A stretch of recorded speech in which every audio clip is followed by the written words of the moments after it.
Hello.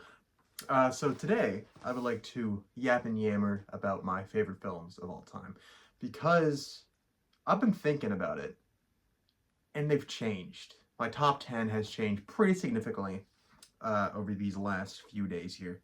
Uh, Before we get started, I would like to read my original list that stood for like 2 years or something.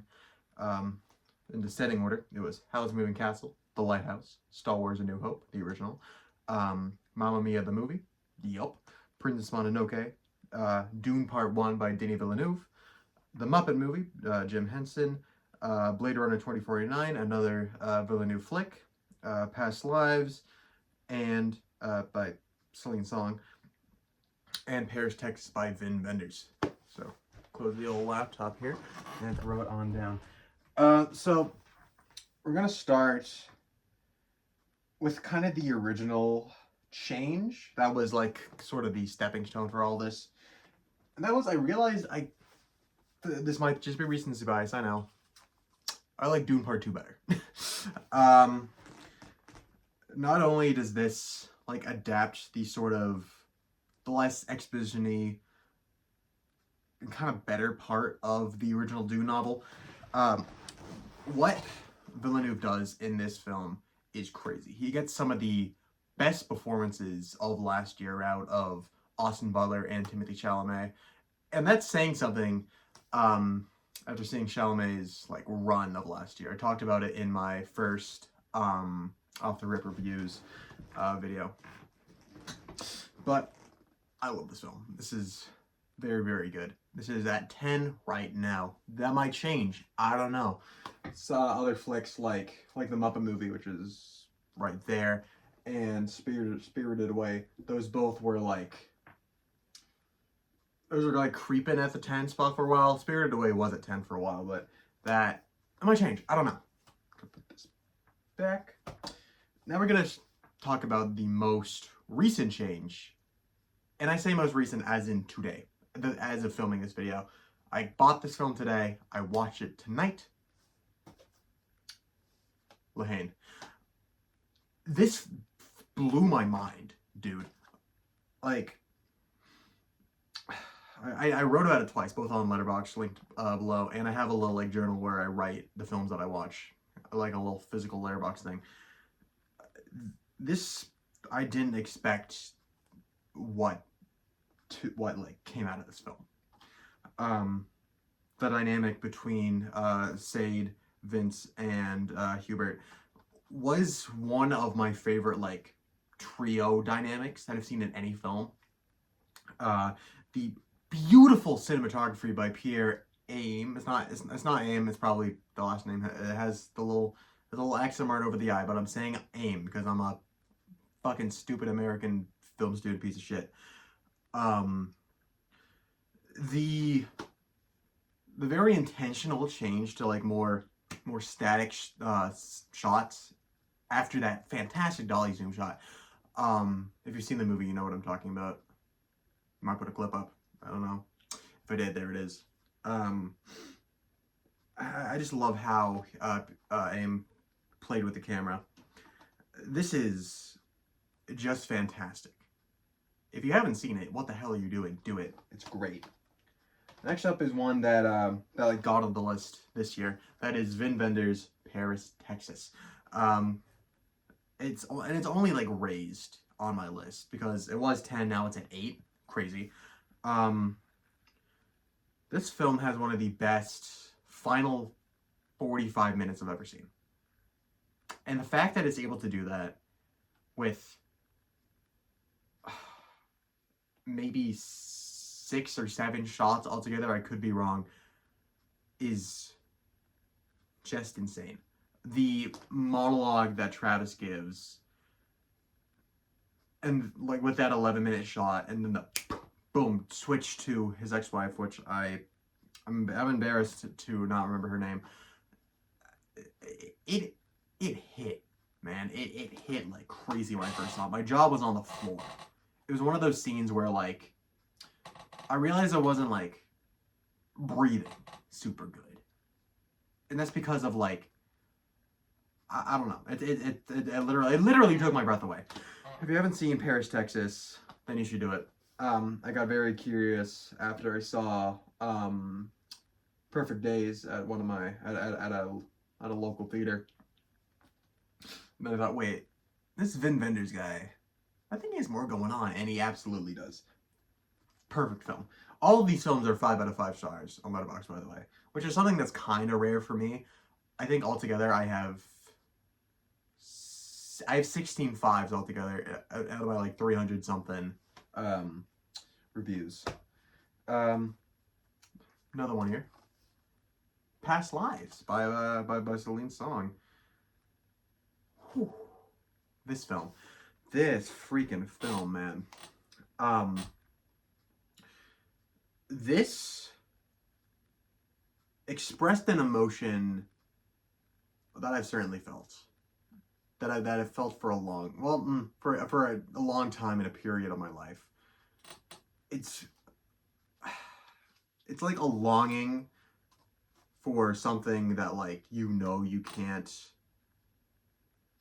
get. Like you know it can't happen, but you still want it to happen, you know? And this film perfectly encapsulated that. It very much did. With fantastic performances from Tao Yu and Greta Lee. This film is perfect. This was, oh shoot, I don't think it did, but it should have won something at the Oscars last year. Ooh. I love this film. Very, very good film. Next up, we have our second Villeneuve on the list. That is Blade Runner 2049. I've seen the original Blade Runner. Don't like it as much as this. Gosling gives one of his best performances, period. And Gosling, like, he's one of them cats that's been on a run. Like, oh, I'm trying to figure out no. When was The Nice Guys? It was either this and then The Nice Guys or the other way around. But either way, since like that since that period of time, excuse me, Gosling has been like tearing it up. And this is, like I just said, one of my favorite roles of his. The feeling of like loneliness and not feeling like you're one, and like you're needing your incessant need to be whole, I guess, is a crazy feeling, and like wanting belonging in your life, right? Is something that like this film captures perfectly. Also a gorgeous film. Like it I'm a sucker for like silhouetted shots, like, you know, people being in shadow and silhouettes. And this film has some of the best. Going on to the first of two Miyazaki flicks on this list, we have Princess Mononoke. I think this is the best Ghibli film. Full stop. This is the best, but it's not my favorite. I'll get to my favorite later. Gorgeous to look at, of course. The environmental message is probably the most blatant that it is in Miyazaki's film in this, which, yeah, and like it encapsulates that just perfectly. I love Ashitaka. I love Sen. There's two of my favorite characters in film. Maybe not in film, like all together, but in like the Ghibli catalog, in the Ghibli catalog here. But yeah, this film is amazing. I was during Ghibli Fest. I saw it on the big screen. It's something that like you can't appreciate it on the TV. You can't on a big old TV, but you need to see it in theaters at least once, I think, because that's when I realized this was a perfect movie. It was like almost there. Then I stopped blowing up. Like, shit. All right, yeah, this is an all-timer. Love this film. Absolutely amazing. And now, kind of on the exact opposite spectrum, we have Mamma Mia the movie. This is something. This is one of the most like personal films to me, which is hilarious, and just because it's fucking Mamma Mia. Come on. this is a very nostalgic film. This is one of the movies that like my parents put on a bunch when I was younger. Crazy, nuts, knowing the subject matter of it. Um, and then it kind of took on new meaning later in my life. My senior year of high school, I did theater, and we did this for our musical production.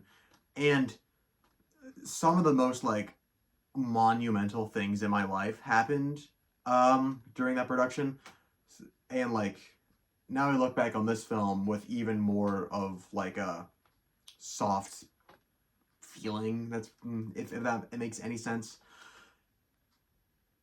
I love my movie. I love this so much.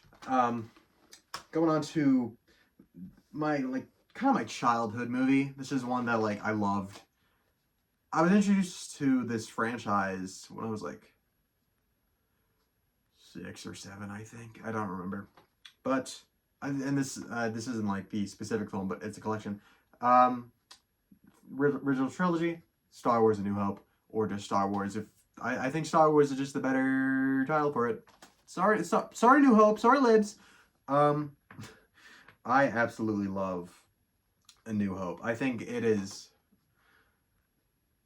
There are flaws, but it's one of those films that I can look right past them and enjoy the film like any day of the week. It is paced perfectly. It has some of the most like iconic lines of all time. It has some of the most iconic imagery of all time, and it started one of my favorite franchises. It's not my favorite. It's nowhere near my favorite, but it's up there. I absolutely love A New Hope. Monumental film here. Now next is the film that like kind of introduced me to the current landscape of film and like what my taste will be from then forward. It is Robert Eggers' The Lighthouse. This was my favorite film for a time. It was, but now, no. I still absolutely love The Lighthouse. This is the film that made me really like certain aspects of film. First off, Willem Dafoe is an actor.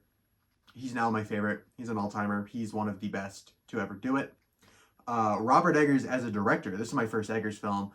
And that's sort of like, this put me on the path of like, I didn't have that thought fully prepared, but I absolutely love Robert Eggers because of this film. It's very, like the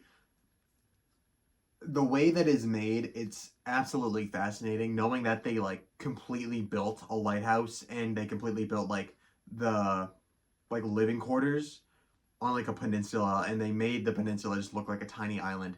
Like that is impressive. That is crazy impressive, I think. And the fact they like got a certain type of film stock, certain lenses to fit the film and like the time period that you're meant to be like looking at it in. That is just amazing. And it has my favorite shot in any film.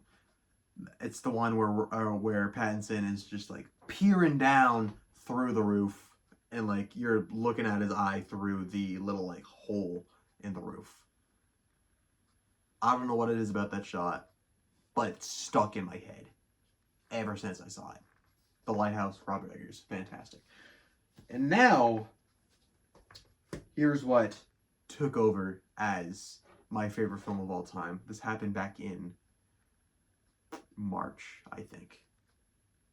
That is Howl's Moving Castle by Hayao Miyazaki. How the hell do I talk about this film? Well, first off, I'll say, this film is something that I can go back to infinitely and take something new out of it.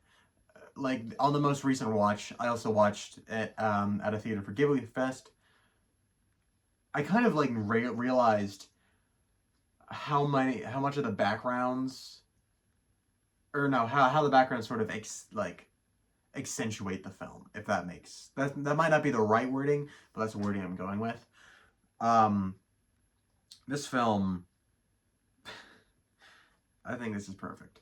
It has my favorite sequence in not only any animated film, but any film, period. That is the secret garden bit where Howl brings Sophie to his little garden there. I love this film. It is beautiful to look at, like most of Ghibli's films, except Earwig and the Witch. Fuck Earwig and the Witch. All my homies hate that shit. Um, I understand why this isn't on a lot of people's top lists, or like top, not on the top of a lot of people's lists. There we go. Well, I mean, I say that, but like it's two of my like inspirations to talk about like film on YouTube. Theirs are like way lower down than me, and that's fine. I whatever, but I can't stop loving this film. I just can't. So yeah, that is my top 10 films of all time. At some point, I'm going to take a little deeper dive into this shelf, probably. Yeah. See ya.